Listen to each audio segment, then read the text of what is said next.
కూడి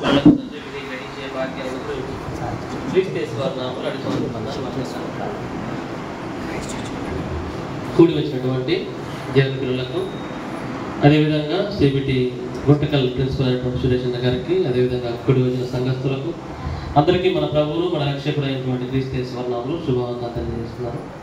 ఈరోజు మన పాఠం వచ్చేసరికి మరణ భయం నుండి విడుదల. మరణ భయం నుండి విడుదల. మరణం అనగానే ఎవరికి సంభవిస్తుంది? మానవులకి. ఈ మరణము అంటే ఏంటి అంటే, దేవుడు ఇచ్చినటువంటి శరీరము నుండి ఆత్మ వేరు చేయబడ్డమే మరణం. ప్రసంగి గ్రంథంలో చూసినట్లయితే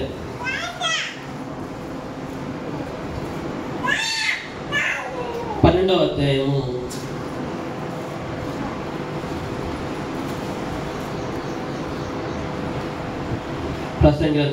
12వ అధ్యాయము 7వ వచనం.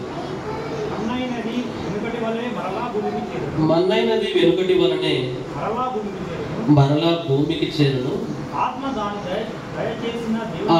దానిని దయచేసిన దేవుని యొద్దకు మరలా పోవును. మన్నైనది వెనుకటి వలనే. మానవుని యొక్క శరీరము దేవుడు ఇదిగో నేల మట్టిని జిగట మట్టిలో నుండి తీసుకొని ఒక రూపాన్ని ఏర్పాటు చేసి ఆ రూపంలోనికి జీవాత్మను ఊదుట ద్వారా నరుడు జీవించేటువంటి ప్రాణి అయిపోయాడు. నరుడు జీవించేటువంటి కదిలేటువంటి ఒక మనిషిగా, ప్రాణిగా, నరుడుగా అయిపోయాడు. అయితే ఈ మట్టి నుంచి ఏదైతే వచ్చిందో ఈ దేహము మట్టిలోకి వెళ్ళిపోయేటువంటి కార్యక్రమం, అదేవిధంగా దేవుని దగ్గర నుంచి వచ్చినటువంటి ఆత్మ తిరిగి దేవుని యొక్క చేరుట ఏదైతే ఉందో ఈ వేరును, ఈ విభజననే ఏమంటున్నాము? మరణము. మరణం అంటే ఏంటి? ఇదిగో భూమిలో నుంచి వచ్చినటువంటి దేహము భూమికి చేరిపోవడము, దేవుని యొద్ద నుండి వచ్చినటువంటి ఆత్మ ఇదిగో శరీరం నుంచి విభాగింపబడమే మరణము. మరి ఈ మరణ భయము ఎందరికి ఉంది? మానవులందరికీ ఉందా? అందరికీ మరణ భయమే. మనుషులుగా ఇదిగో దేవుని నమ్మిన వారు కూడా భయపడుతుంటారు కొంతమంది మరణానికి. సామాన్యులు మొదలుకొని శాస్త్రవేత్తల వరకు, ధనవంతుల వరకు, సామంతుల వరకు ప్రతి ఒక్కరూ కూడా ఇదిగో మరణాన్ని గురించి భయపడని వారు ఎవరున్నారు? అందరికీ మరణం అంటే భయమే కదా. ఏదైనా ఆరోగ్యం బాగాలేకపోతుంటే ఎంత టెన్షన్ పడిపోతుంటాం, ఏదైనా ప్రమాదం జరుగుద్దామని ఎంత టెన్షన్ పడిపోతుంటాం. ఈ మానవుని యొక్క ఆరోగ్యానికి కావలసినటువంటివి కానీ, శరీరానికి సమకూర్చుకునే విషయంలో కానీ ఎంత పెట్టడానికైనా మనిషి వెనుక తీస్తారా? తన దగ్గర ఉన్నటువంటి దేనినైనా తన ప్రాణం కొరకు ఇవ్వడానికి సిద్ధంగా ఉంటాడు మానవుని యొక్క మనసు. అంటే మరణం అనేది అందరికీ వస్తుంది. అందరూ దాన్ని మనసులో పెడతారు, అందరూ దాని గురించి భయాన్ని కలిగి ఉంటారు. చూడండి, ప్రసంగి గ్రంథము 7వ అధ్యాయము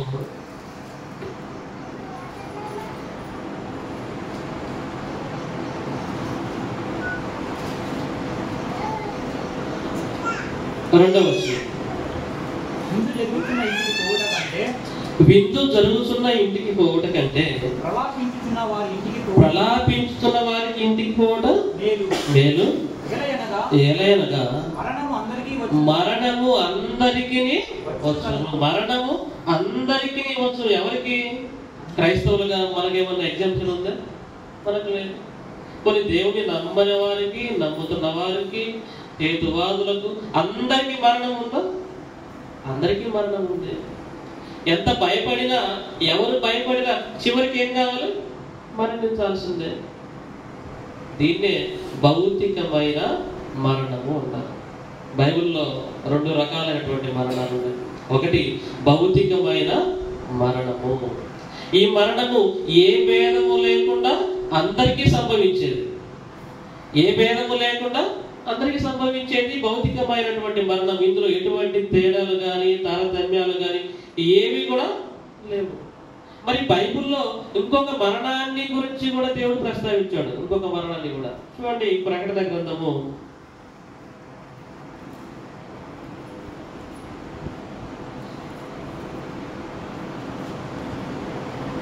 20వ అధ్యాయము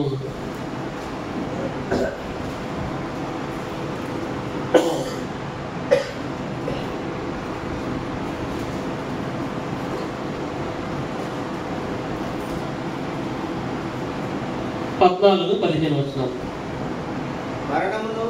మరణమును మృతుల లోకమును అగ్నిగుండములో పడవేయబడిను. ఈ అగ్నిగుండము రెండవ మరణము. ఎవని పేరైనను జీవ గ్రంథమందు రాయబడినట్టు కనబడని ఎడల వాడు అగ్నిగుండములో పడవేయబడిను. ఇక్కడ ఏం కనిపిస్తుంది? రెండవ మరణం. ఎవరు ఈ రెండవ మరణంలోనికి పాలిభోగస్తులుగా ఉంటారు? ఈ అగ్నిగుండము రెండవ మరణము. ఎవని పేరైనను జీవ గ్రంథమందు రాయబడినట్టు కనబడని ఎడల. అంటే జీవ గ్రంథంలో ఎవరి పేర్లు ఉంటాయి? ఎవరి పేర్లు ఉంటాయి? ఆ సహకారుల పేర్లు జీవ గ్రంథమందు రాయబడి ఉన్నవి అంటాడు. అంటే జీవ గ్రంథమందు ఎవరి పేర్లు అయితే లేవో వారికి దేవుడు ఇచ్చేటువంటిది ఏది? రెండవ మరణము. ఆ రెండవ మరణమే అగ్నిగుండము. ఇక్కడ రెండు మరణాలు మనకు కనిపిస్తున్నాయి. ఒకటి భౌతికమైనటువంటి మరణము అందరికీ సంభవిస్తుంది. రెండవది అగ్నిగుండం అనేటువంటి మరణం. ఈ మరణము దేవుడు అందరికీ సంప్రాప్తిస్తుంది, అందరికీ వస్తుందని చెప్తున్నాడా? కొందరికి ఏం చెప్తున్నాడా? ఎవరికి ఏం చెప్తున్నాడు?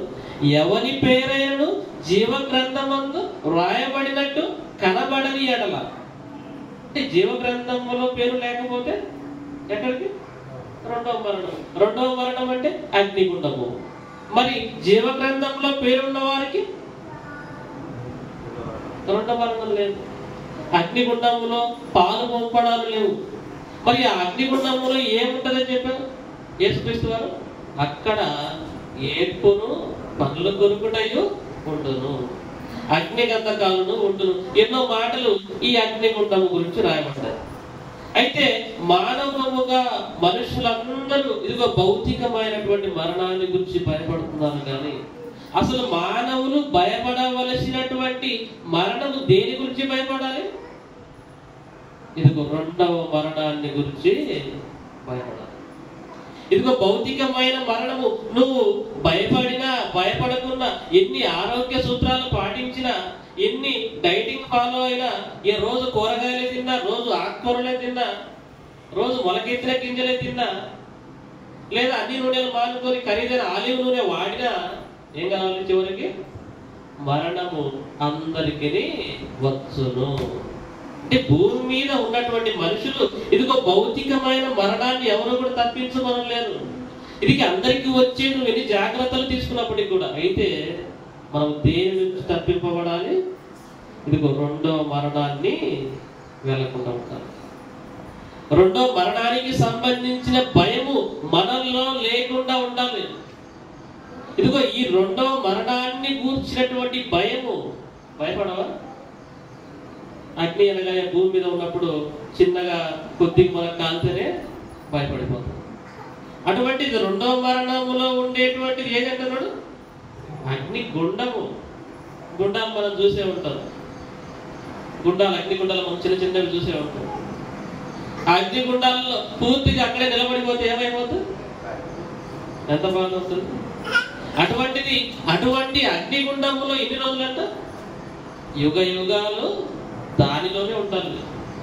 ఈ రెండవ మరణాన్ని గురించి నువ్వు ఆలోచించాలి. భూమి మీద ఉన్నప్పుడే ఈ రెండవ మరణాన్ని గురించి నువ్వు బాధపడాలి, ఆలోచించాలి. ఇదిగో ఈ రెండవ మరణం నుంచి నేను ఏ విధంగా తప్పింపబడాలో ఆలోచించాలి.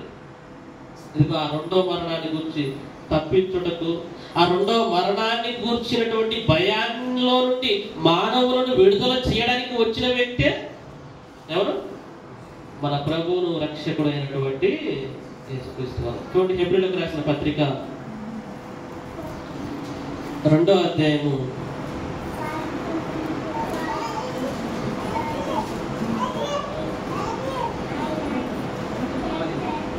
15వ వచనం నుంచి. హెబ్రీయులకు రాసిన పత్రిక 2వ అధ్యాయము 15వ వచనం నుంచి. కాబట్టి ఆ పిల్లలు రక్త మాంసములు గలవారని, అనగా ఆ ప్రకారమే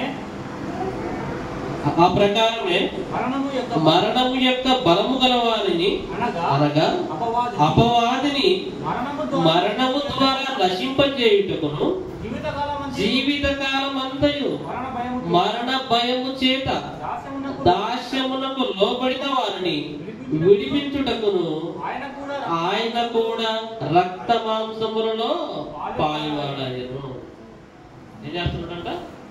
ఇదిగో జీవితకాలం అంతా మరణ భయము చేత బ్రతుకుతున్న నరులను, తమ జీవితకాలం అంతా ఎప్పుడు చూసిన మరణాన్ని గురించిన వేదనతోనే ఆ యొక్క దాంట్లోనే ఆలోచనలో కృంగిపోతున్నటువంటి వారిని విడిపించడానికి. విడుదల అంటే ఎవరికి విడుదల?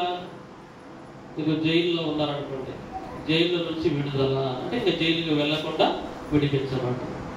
మరి యేసుక్రీస్తు వారు దేనికోసం వచ్చారని చెప్తున్నాడు? ఇదిగో దాస్యమునకు లోబడిన వారిని. అది ఏ దాస్యం అని చెప్తున్నాడు? ఇదిగో మరణ భయము. దాస్యము అంటే బానిసత్వము, స్లేవరీ, దాసులుగా ఉండిపోవడం. అంటే ఇదిగో బానిసత్వం అనగానే మనకు బైబిల్లో ఎవరు కనిపిస్తారు? ఇశ్రాయేలు కనిపిస్తూ ఉంటారు. ఎటువంటి బానిసత్వం చేశారు? ఇటుకలు తయారు చేయాలి మీరే అంటే మీరే వెళ్ళి ఇటుకలకు కావలసినటువంటి కొయ్య, గడ్డి, మట్టి అన్ని మీరే సమకూర్చుకోవాలి, అన్ని మీరే చేయాలి, ఇటుకలు కూడా మీరే కాల్చాలి. అది కఠినమైనటువంటి బానిసత్వము, ఒక కొలిమి లాంటిదని దేవుడు చెప్పాడు. అటువంటి బానిసత్వము ఎటువంటి దాంట్లో ఉందంట? మరణ భయము అనే బానిసత్వము. ఏంటిది? మరణ భయము అనేటువంటి బానిసత్వము. అంటే ఎప్పుడు కూడా ఆలోచనలతోనే కృంగిపోవడము, ఆలోచనలతోనే కృంగిపోవడము, ఆలోచనలతోనే కృంగిపోవడం. దాస్యం అంటే ఎంత కష్టంగా ఉంటుంది. ఈ మరణ భయము కూడా అంత కష్టంగా ఉంటుంది. అంత కష్టమైన మరణ భయములో నుండి మానవులను విడిపించడానికి ఇదిగో ఆయన కూడా రక్త మాంసములలో పాలుపడాలి. ఇదిగో మనిషిలో ఉన్న మరణ భయం తీసివేయబడాలి. ఈ మరణాన్ని గురించి మనిషి బాధపడకూడదు. ఇదిగో ఈ మరణములకు భయపడకూడదు. భౌతిక మరణానికి, ఇదిగో రాబోయేటువంటి 2వ మరణానికి కూడా భయపడకుండా ఉండాలి అంటే ఏం చేయాలి? ఆయన కూడా రక్త మాంసంలో పాలుపడగా, ఒక నరుడుగా మనుష్య కుమారుడు భూమి మీదకి రావాలి. భూమి మీదకి వచ్చినటువంటి ఆయన ఇదిగో తన రక్తాన్ని భూమి మీద అనేకుల పాపముల పరిహారార్థము నిమిత్తము చిందించి ఆ రక్త ప్రోక్షణ ద్వారా ఏం చేయాలి? ఇదిగో మానవులందరికీ పాపక్షమాపణ అనుగ్రహించడంతో పాటు ఇదిగో దేవుని యొద్దకు చేరుకునేటువంటి ఒక మార్గాన్ని ఏర్పాటు చేశాడు ఆయన యేసుక్రీస్తు వారు. చూడండి, తిమోతి గారికి రాసినటువంటి 2వ పత్రిక పౌలు గారు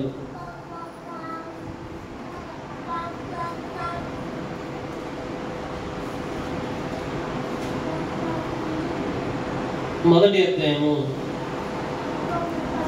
10వ వచనం.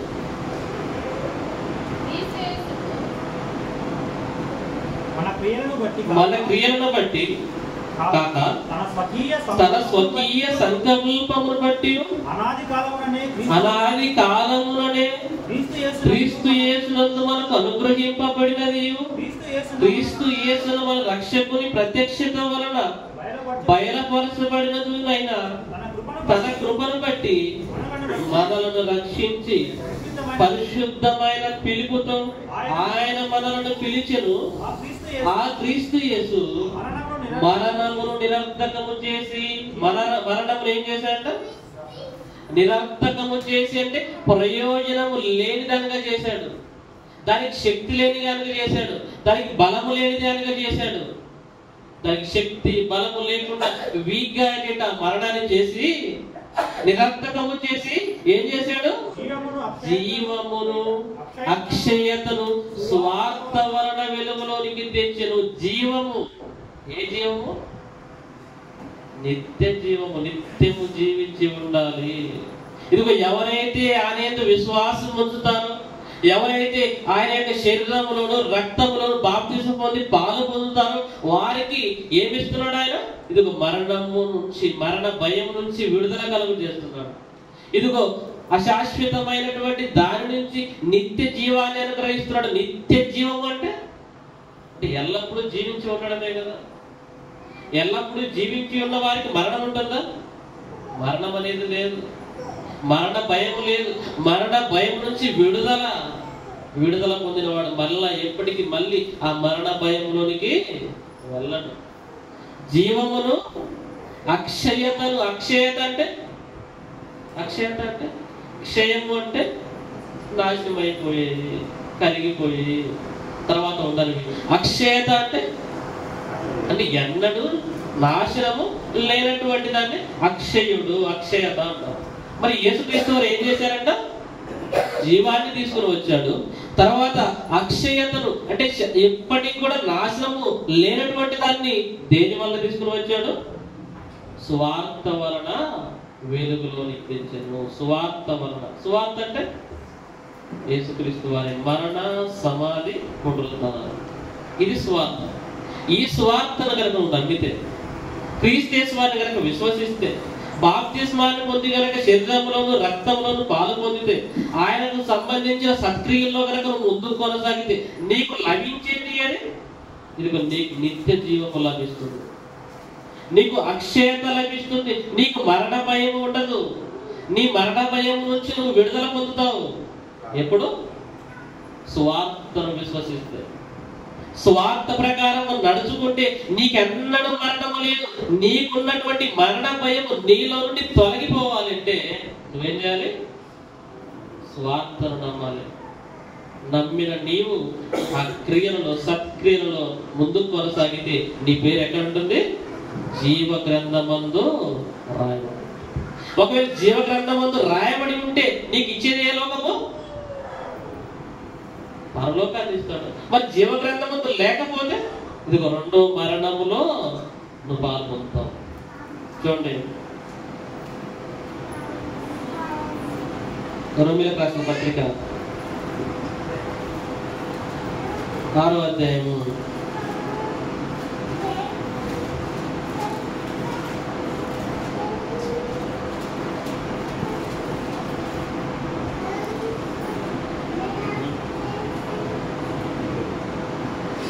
4 నుంచి 3 నుంచి 3 నుంచి క్రీస్తు యేసులోనికి బాప్తిస్మము పొందిన మనం అందరము ఆయన మరణములోనికి బాప్తిస్మం పొందితిమని మీరు ఎరుగరా? కాబట్టి తండ్రి మహిమ వలన క్రీస్తు మృతులలో నుండి ఎలాగో లేపబడినో అలాగే మనమును నూతన జీవము పొందిన వారమై నడుచుకున్నట్లు మనము బాప్తిస్మము వలన మరణములో పాలు పొందుటకై ఆయనతో కూడా పాతి పెట్టబడితిమి. మరియు ఆయన మరణము యొక్క సాదృశ్యమందు ఆయనతో ఐక్యము గలవారమైన ఎడల ఆయన పునరుద్ధానము యొక్క సాదృశ్యమందును ఆయనతో ఐక్యము గలవారమై ఉందము. దేని ద్వారా? బాప్తిస్మము ద్వారా. బాప్తిస్మము ద్వారా ఏం చేయబడుతున్నామంట? ఇది పునరుద్ధానముగా నూతన జీవాన్ని పొందుకుంటాం, నూతనంగా బ్రతుకుతాం, మనం నిత్య జీవాన్ని పొందుకుంటాం. అందుకే అంటాడు యేసుక్రీస్తు వారు యోహాను సువార్త 6వ అధ్యాయంలో ఏమంటాడు? చూడండి, యోహాను సువార్త 6వ అధ్యాయం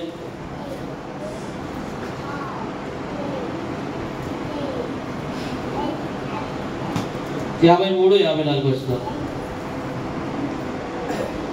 కావున యేసు ఇట్లనెను, మీరు మనుష్య కుమారుని శరీరము తిని ఆయన రక్తము త్రాగితేనే గాని మీలో మీరు జీవము గలవారు కారు.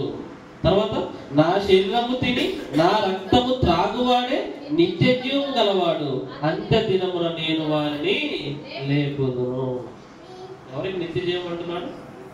తన శరీరము తిని తన రక్తం త్రాగు వారికి. అంటే తన శరీరము తిని తన రక్తము త్రాగే వారికి ఏముందని అర్థము? ఇదిగో మరణ భయము నుంచి విడుదల. మరణ భయము నుంచి విడుదల. ఇటు భౌతిక మరణం నుంచి, భయం నుంచి నీకు విడుదల కావాలన్నా, ఆ తర్వాత రాబోయేటువంటి రెండవ మరణమైన ఆ అగ్నిగుండం భయం నుంచి నీకు విడుదల కావాలన్నా, భూమి మీద నువ్వేం చేయాలి? లోకం నుంచి విడుదల కాబడి క్రీస్తు యేసులోని కనుక వస్తే నీకేముంది? నిత్య జీవం. మరణ భయం నీకు లేదు. అలా మరణ భయం లేని వారుగా మన బైబిల్లో చాలా మంది కనిపిస్తుంటారు. వారిలో ఆయన అపోస్తుడైన పౌలు గారు ఏమన్నారు? ఆయన బ్రతుకుట క్రీస్తే, చావైతే లాభము అన్నాడు. బ్రతుకుట ఏంట? క్రీస్తే, చావైతే లాభము. మరణ భయము పౌలు గారిలో కనపడుతుందా? మరణ భయం నుంచి విడుదల కాబడిన వాడుగా ఎవరు కనిపిస్తున్నారు? ఇదిగో పౌలు గారు కనిపిస్తున్నారు. ఇదిగో భౌతికమైన మరణాన్ని గురించి ఆయనకు భయం లేదు. రాబోయేటువంటి రెండవ మరణమైన ఆ నరకాన్ని గురించినటువంటి భయం లేదు. ఏ భయం లేదు మరణాన్ని గురించి. ఎందుకు భయం లేదు? పూర్తిగా ఏం చేయబడ్డాడు? మరణ భయం నుంచి విడుదల కాబడ్డాడు. బ్రతుకుట క్రీస్తే. బ్రతుకుట, ఇదిగో నా బ్రతుకంతా క్రీస్తు కొరకే బ్రతుకుతాను. ఎందుకంటే ఆయన మాత్రమే ఇదిగో మరణ భయం నుంచి సమస్త మనుషులను విడుదల చేయగలిగిన వాడు. ఆ వాక్యం మాత్రమే మరణ భయం నుంచి విడుదల చేయగలుగుతుంది. ఆ మాటలు జీవము కలిగినవి, ఆ మాటలు అక్షయమైనవి, ఇదిగో దేవుని యొద్దకు నడిపించేవి కనుక ఏం చేయాలి? మరణ భయం పౌలు గారు లేదు. కొట్టిన, తిట్టిన, కొరడా జన్మంతో కొట్టారు, భయపడ్డాడు. ఈడ్చుకొని లాక్కుని వెళ్ళిపోయారు, చనిపోయాడు అనుకుని భయపడ్డాడు.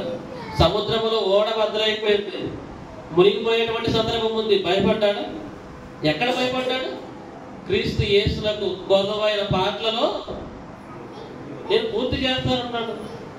క్రీస్తు యేసునకు తగిలిన దెబ్బలు ఆయన పూర్తి కాని వాటిలో మిగతా వాటిని నా శరీరము ద్వారా నేను పొందుతానని చెప్పాడు. ఎన్ని శ్రమలు పొందాడు పౌలు గారు? అనేకమైనటువంటి శ్రమలు, అనేకమైనటువంటి శ్రమలు. అవి ఎటువంటివి? అసలు భయం ఉన్నవాడు అమలు చేస్తాడు చెప్పండి. ఒక్కసారి కొట్టారనుకోండి, నువ్వు క్రీస్తు నామాన్ని బట్టి బోధించకూడదు, నువ్వు ఇంక వార్నింగ్ ఇచ్చేస్తాడు. వార్నింగ్ ఇచ్చి దెబ్బలు తినిన తర్వాత మళ్ళీ ఆ దెబ్బలు ఎవరైనా పొందుకోవాలనుకుంటారా? పోనీ రోమా సామ్రాజ్యం ఒక కఠినమైనటువంటి సామ్రాజ్యం. ఆ సామ్రాజ్యంలో శిక్షలు కఠినంగా ఉంటాయి. అంత కఠినమైన శిక్షలు నేనెందుకు పొందాలి? అప్పటి వరకు సుకుమారంగా సుఖంగా బ్రతికింది ఆయన చేతులు. ఎక్కడైతే దెబ్బలు తిన్నాడు? ప్రధాన యాజకుల చేత అధికారం పొందిన వాడుగా, ధర్మశాస్త్రంలో గమలీయుల పాదాల దగ్గర నేర్చుకుని ప్రజల్లో పేరు ప్రఖ్యాతులు పొందినవాడుగా ఉన్నటువంటి పౌలు గారి జీవితము ఒక్కసారిగా బాగా టర్న్ ఓవర్ అయిపోయి దెబ్బలు తినేవాడుగా, కొట్టించుకునేవాడుగా, అనేక ప్రయాణాల్లో ఇబ్బందులు పడేవాడుగా, ఎప్పుడు కూడా మరణానికి దగ్గరగా ఉన్నవాడుగా, ఇవన్నీ ఉన్నప్పటికీ కూడా ఎప్పుడైనా భయపడ్డాడా? భయపడకుండా ఇంకా సంతోషమని తెలుసుకున్నాడు. పోనీ అపోస్తలులను కూడా కొట్టారు. ఈ నామాన్ని బట్టి మీరు ఎప్పుడును ఎక్కడను బోధింపకూడదంటే వారు చెప్పిన దానికంటే ఇంకా ఎక్కువ చేయడం మొదలు పెట్టారు. ఎందుకు? మరణ భయం వారిలో లేదు. చంపినా కూడా మేము దేవుని కొరకే బ్రతుకుతాము, చంపినా కూడా క్రీస్తు స్వార్థ కొరకే బ్రతుకుతాము. ఎందుకంటే ఈ మరణాలన్నీ తాత్కాలికమైనవి. ఇదిగో శాశ్వతమైన మరణం ఉంది. ఆ మరణం నుంచి విడుదల మాకు కావాలంటే భూమి మీద ఇదిగో క్రీస్తు కొరకు బ్రతకాలి. క్రీస్తు కొరకు బ్రతికితే మాకు ఏ మరణాలను గురించినటువంటి భయం మాకు లేదట. అపోస్తలులకు లేదు, అటు పౌలు గారికి లేదు. పాత నిబంధనలు చూసుకుంటే ఒక షడ్రంగ మేషక అబేద్నెగోలకు అగ్నిగుండంలో వేసేస్తాను అన్నాడు. ఎవరు రాదు, బాగా అగ్నిగుండం ఇంకా ఎక్కువ చేసేయండి, తీవ్రంగా చేసేయండి అంటే ఏమంటారు? రాజా, నువ్వెంత అగ్నిగుండంలో వేసినా, ఎంత భయపెట్టినా, ఆ మాట చూడండి. దానిలో గ్రంథము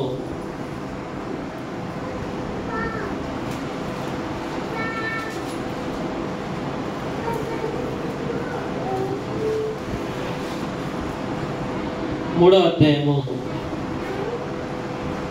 16వ వచనం నుంచి.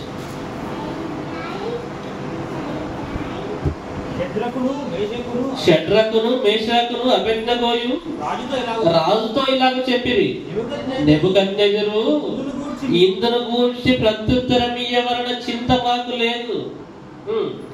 మేము సేవించుచున్న దేవుడు మండుచున్న వేడిమి గల ఈ అగ్నిగుండములో నుండి మమ్మల్ని తప్పించి రక్షించుటకు సమర్థుడు. మరియు నీ వశమున పడకుండా ఆయన మమ్మల్ని రక్షించును. ఒకవేళ ఆయన రక్షింపకపోయినను రాజా, నీ దేవతలను మేము పూజింపమనియు నువ్వు నిలువబెట్టించిన బంగారు ప్రతిమకు నమస్కరింపమనియు తెలుసుకొనుము. ఎవరితో మాట్లాడుతున్నారు? బబులోను సామ్రాజ్యంలో గొప్ప రాజుగా ఉన్నటువంటి ఆయన.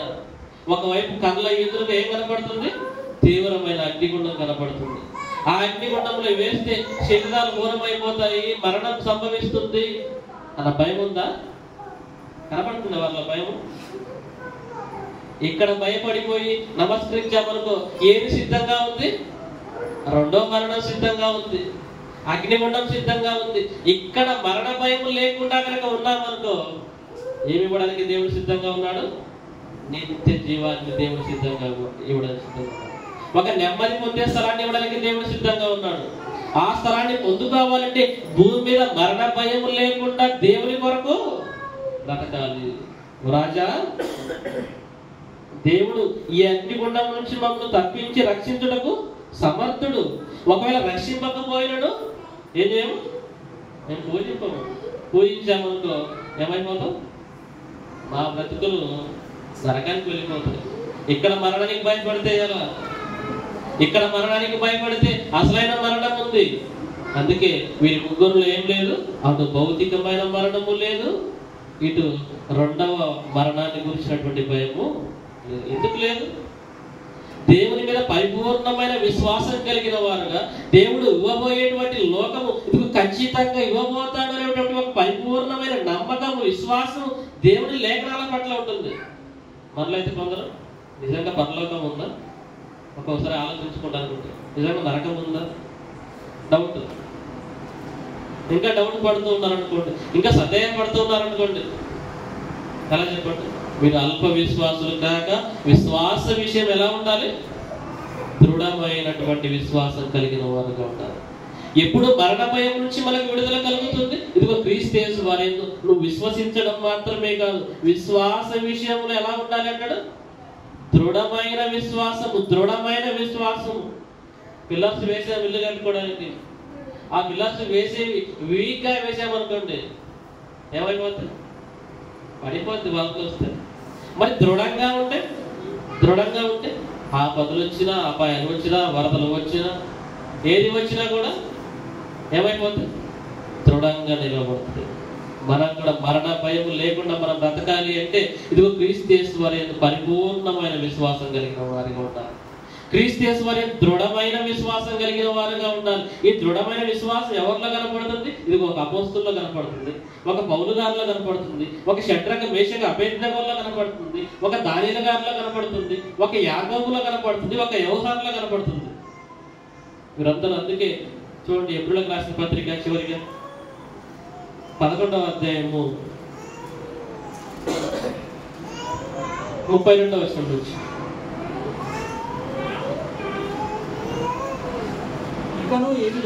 ఇకను ఏమి చెప్పుదును? గిద్యోను, బారాకు, సంసోను, యెఫ్తా, దావీదు, సమూయేలును వారిని గూర్చి ప్రవక్తలను గూర్చి వివరించుటకు సమయము చాలదు. వారు విశ్వాసము ద్వారా, ఏ విశ్వాసము ద్వారా?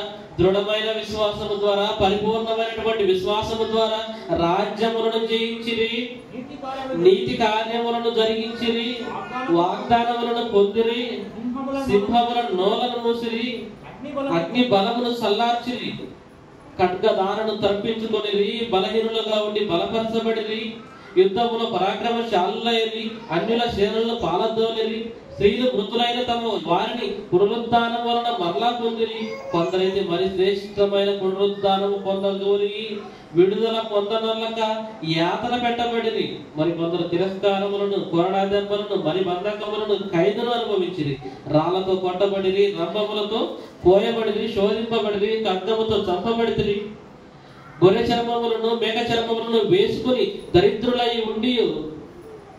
ఉండి శ్రమపడి హింస పొందుతూ అడవుల్లోను, కొండల మీదను, గుహలలోను, సొరంగములలోను తిరుగులాడుతూ సంచరించిరి. అట్టి వారికి ఈ లోకము యోగ్యమైనది కాదు. ఎందుకు ఇవన్నీ శ్రమలు అనుభవించారు? ఎందుకు ఇవన్నీ దేవుని పనిలో ఉన్నా, దేవుని ఎంత నమ్ముతున్నా ఎందుకు మాకు ఈ కష్టాలు వచ్చాయని తిరిగి వెళ్ళిపోయారా? వినోదించకుండా వాటన్నిటిని ఆహ్వానించారు. యేసుక్రీస్తు వారైతే యెరూషలేములో మరణం ఉందని తెలిసినప్పటికీ కూడా ఏమైపోయాడు? ముందుగా శిష్యులకు చెప్తున్నాడు, యెరూషలేములకు వెళ్తే అక్కడ ప్రధాన యాజకుల చేతను, అధికారుల చేతను అనేకమైనటువంటి హింసలు పొందాలి మనిషి కుమారుడు అని చెప్తున్నాడు. అయినా మరి చెప్పిన తర్వాత మళ్ళీ యెరూషలేము ఎందుకు వెళ్ళిపోతున్నాడు? శిష్యులు భయపడిపోయారంట. చెప్పాడు యెరూషలేములో బాధపడతారని, దెబ్బలు తింటారని, అనేక శ్రమలు పొందుతారని, మళ్ళీ యెరూషలేములోకి ఎందుకు వెళ్ళిపోతున్నావు అని భయపడిపోయారు శిష్యులు. యేసుక్రీస్తు వారిలో మరణ భయము లేదు. మరణాన్ని జయించిన వాడుగా, ఒక జయశాలిగా పేరు ప్రఖ్యాతులు పొందాడు. ఎవరు? యేసుక్రీస్తు వారు. తండ్రి వలన అధికారం పొందాడు, తండ్రి వలన బిరుదు పొందాడు, జయశాలి అని. ఆయన మరణాన్ని జయించిన వాడు, ఇటు భౌతికమైన మరణాన్ని జయించిన వాడు, ఇదిగో రాబోయేటువంటి రెండవ మరణాన్ని కూడా జయించి ఇదిగో తండ్రి కుడి పార్శ్వమున ఆసీనుడైనాడు. నాడు ఆయన నమ్మినటువంటి మనలో కూడా మరణ భయం లేకుండా మనం బ్రతకాలి అంటే, రెండవ మరణాన్ని గురించిన భయం మనకు లేకుండా బ్రతకాలంటే, భూమి మీద ఉన్నప్పుడే మొట్టమొదటిగా చేయవలసిన పని అంటే విశ్వసించాలి, బాప్తిసం పొందాలి. బాప్తిసం పొందిన తర్వాత సత్క్రియలు చేయడం ఆసక్తి కలిగి ఉంటే మన పేర్లు ఎక్కడ రాయబడి ఉంటాయి? జీవగ్రంథమైన రాయబడి ఉంటాయి. దృఢమైన విశ్వాసం కలిగి ఉంటే ఇదిగో భౌతికమైన మరణాన్ని గురించిన భయం మనకుండదు, రాబోయేటువంటి రెండవ మరణాన్ని గురించినటువంటి భయము మనకుండదు. మరి ఎక్కడికి వెళ్ళిపోతాం? సుఖ సంతోషాలతో, ఏ బాధలు లేనటువంటి, ఏ దుఃఖాలు లేనటువంటి, ఏ పనులు లేనటువంటి ఆ శాశ్వతమైన, అక్షయమైన, నిత్య జీవమైన పరలోకానికి మన బ్రతుకును చేరుకుంటాయి. దేవుడు అటువంటి భాగ్యం మనకు అనుగ్రహించుగాక. ప్రార్థన చేస్తాం. ప్రేమగలటువంటి మా తండ్రి, ఇక పగటి వేళ మీ పిల్లలతో కూడుకొని కొన్ని సంగతులు తండ్రి